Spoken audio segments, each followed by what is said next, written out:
જયમીન પંચાલ જે છે એ જયમીન પંચાલ ગુમ થયો એ પ્રકારની એક ગુમ અરજી એમના પિતા વિનોદભાઈ કેશવલાલ પંચાલ એમણે આપણને મકરપુરા પોલીસ સ્ટેશન ખાતે 31/3/2024ના રોજ આપણને આપી રાત્રે. હવે એમનું જણાવવું એવું હતું કે 31 તારીખે બપોરે 2:30 વાગે એમનો દીકરો જયમીન પંચાલ જે મરણ જનાર છે એ એમના ઘરે જ હતો, એમની સાથે હતો, ચા પીતો હતો. ચા પીતા પીતા એને ફોન આવ્યો અને એ નીકળી ગયો. ત્યારબાદ ફોન આવ્યો તો સતીશ વસાવાનો.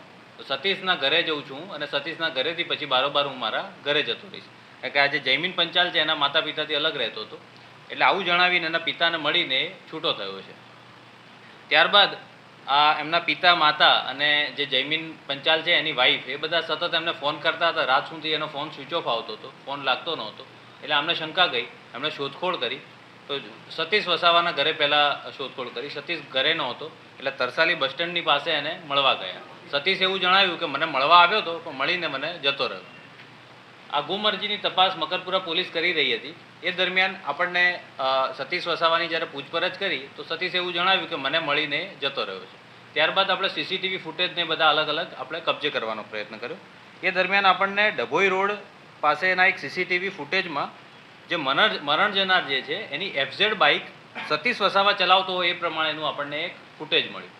ડેડ બોડી જે છે એનો નિકાલ કરવા માટે અને જે પુરાવાના નાશ કરવા માટે અને એ રીતે આરોપીની મદદગારી માટે આરોપી સતીશ વસાવાની માં આઠુબેન વસાવાને પણ આપણે આરોપી તરીકે લીધા છે અને બંનેના દિન 7ના રિમાન્ડ માંગ્યા હતા. હાલ આપણે કોર્ટમાં રજૂ કર્યા છે અને કોર્ટે દિન 4ના રિમાન્ડ મંજૂર કર્યા છે. આ ડેડ બોડી જે જગ્યાએ નાખેલી હતી, આરોપીએ આપણને જે જગ્યાએ બતાવ્યું એ જગ્યાએ માઇનોર કેનાલ છે, પાણી ખૂબ વધારે હતું. તો એ પાણી આગળથી કેનાલ બંધ કરાવીને પોલીસ દ્વારા એક આડસ ઊભી કરીને ત્યાં જે પાણી ઓછું કરીને પાણી આપણે પંપથી ખેંચીને બોડી આપણે કાઢી છે. 48 કલાક બાદ આ બોડી આપણને કાઢી શક્યા છીએ, બરાબર. ને બોડી હાલ પીએમમાં છે અને હવે આપણે વધુ આગળની તપાસ એનું જે મરણ જનારનું બાઇક છે, પછી જે મરણ જનારના ઘરેણાં લૂંટ્યા છે, એના ઉપરથી જે ગોલ્ડ લોન લીધી છે, એ બધી દિશામાં આપણે હવે તપાસ કરીશું. વધુ બીજા કોઈ આરોપીઓ આ ષડયંત્રમાં સામેલ છે કે નહીં એ દિશામાં પણ હવે આપણે આગળ તપાસ કરીશું. જીમથી સંપર્કમાં આવ્યા. જે આ બોડી ફેક્ટરી જીમમાં આ જે આરોપી છે સતીશ વસાવા એ ત્યાં નોકરી કરતો હતો અને જયમીન ત્યાં જીમ જતો હતો. એટલે ત્યાંથી એ બંનેનો પ્રાથમિક સંપર્ક થયો અને પછી આવી રીતે પૈસાની લેવડ દેવડ એમને ચાલતી હતી.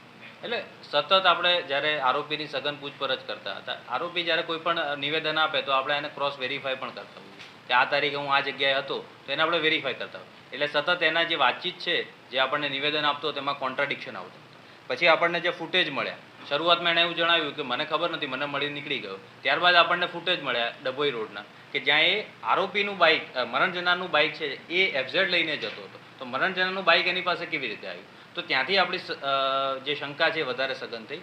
આરોપીનો આપણે જ્યારે મોબાઈલ જોયો તો એ ક્રાઇમ પેટ્રોલ સતત જોતો હતો, બરાબર.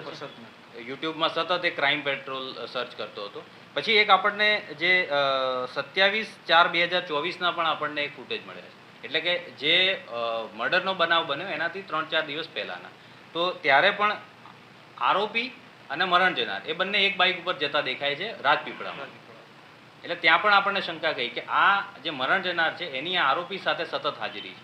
અને જે મરણ જનારના પિતાએ જે ગુમ જાણવા જોગ આપણે મકરપુરા પોલીસ સ્ટેશનમાં આપી છે, ત્યાં પણ એમણે સ્પષ્ટ કહ્યું છે કે સતીશના ઘરે જઉં છું, છેલ્લે સતીશના ઘરે જઉં છું એ પ્રમાણે કંઈ નહીં નીકળ્યો છે.